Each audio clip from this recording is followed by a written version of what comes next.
Welcome back to Story After Midnight, where the darkness never sleeps. I'm your storyteller, guiding you through the world's most terrifying and mysterious true encounters. From haunted homes to ghostly sightings to strange and unexplained phenomena, I bring you the spine-chilling stories that will make you question what you thought you knew. In tonight's episode, we dive deep into the eerie and unsettling world of real-life ghost encounters. These are stories from those who have unknowingly brushed up against the supernatural and lived to tell the tale. So find a quiet spot, dim the lights, and make sure you're alone, because the shadows might be closer than you think. Who knows what's lurking, watching, and waiting to make its presence known? Now let's step into the unknown. The darkness awaits us.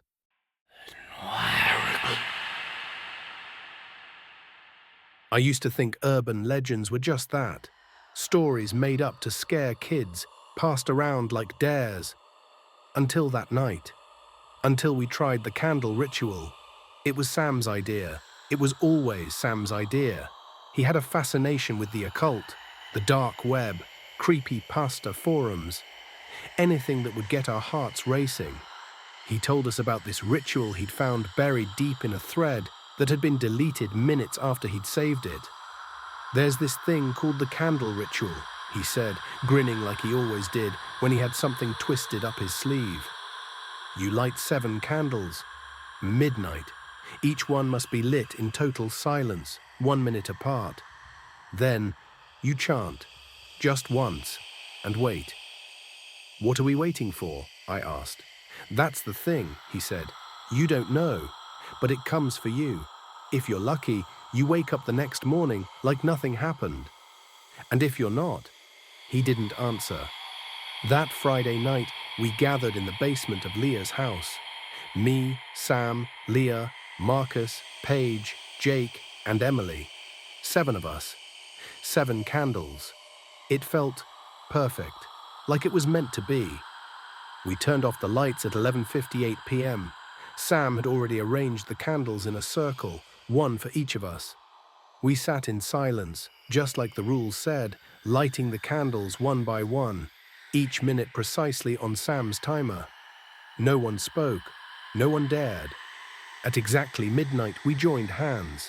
Sam recited the chant from his phone, his voice low and trembling, though I couldn't tell if it was from fear or excitement. "7 flames we call to thee, shadows come from what we see.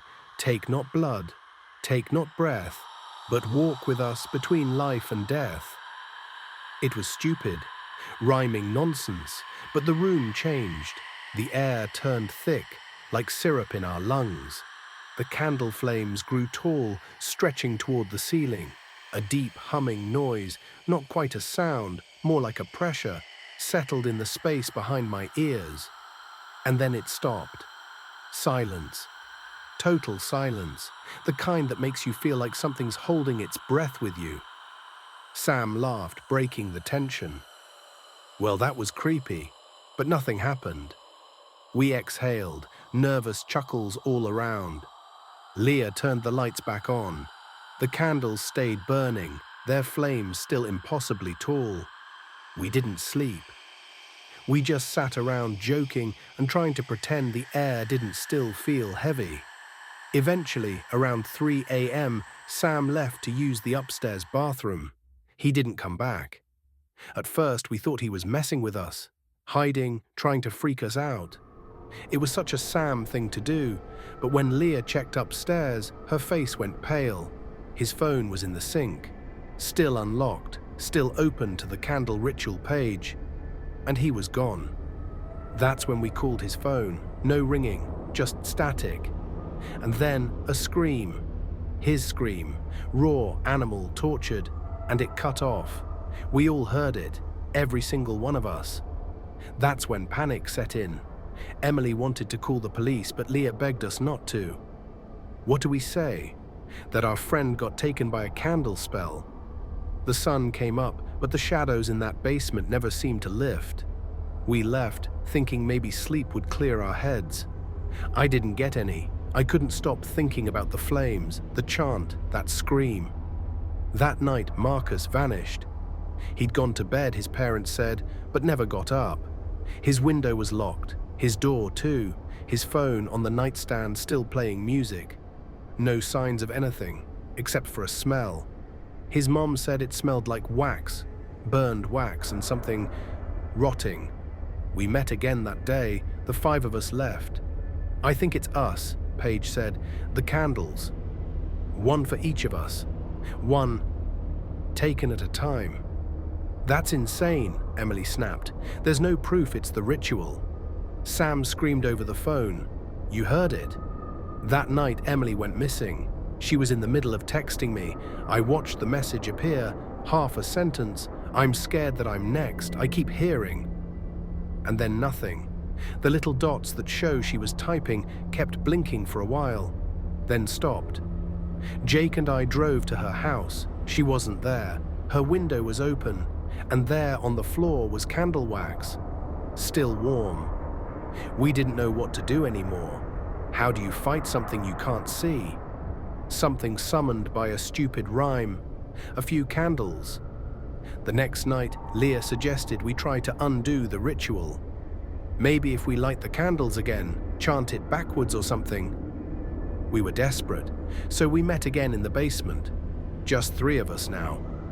We lit the candles, tried everything. We burned the paper the chant was written on. We poured salt in a circle. We prayed. And still that humming returned. Jake vanished first. He screamed. Just like Sam, the candle where he sat blew out. The room turned freezing cold, and then it was just me and Leah. She held my hand so tightly I could feel her nails breaking skin. We didn't sleep.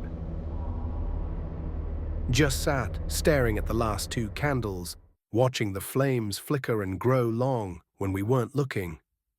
Morning never came. I swear the sun never rose.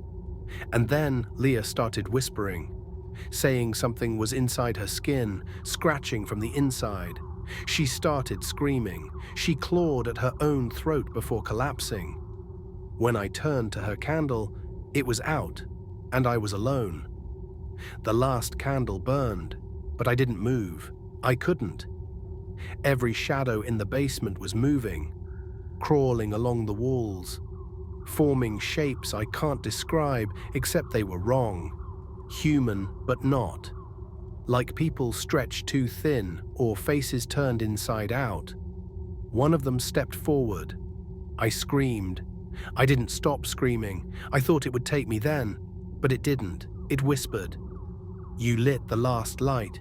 You stay. You carry it forward." Then it was morning. Just like that.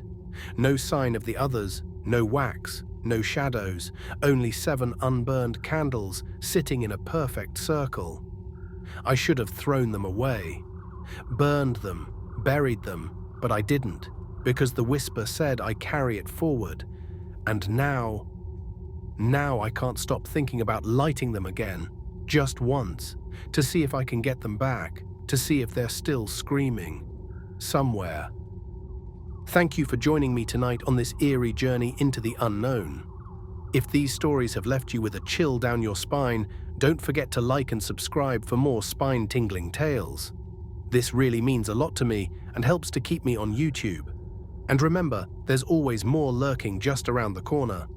If you've ever experienced something strange, something unexplainable, feel free to share your own story in the comments below. You never know who else might be listening or watching. Until next time, keep your lights low, your doors locked, and your curiosity never at ease. Because at Story After Midnight, the darkness never rests, and neither do we.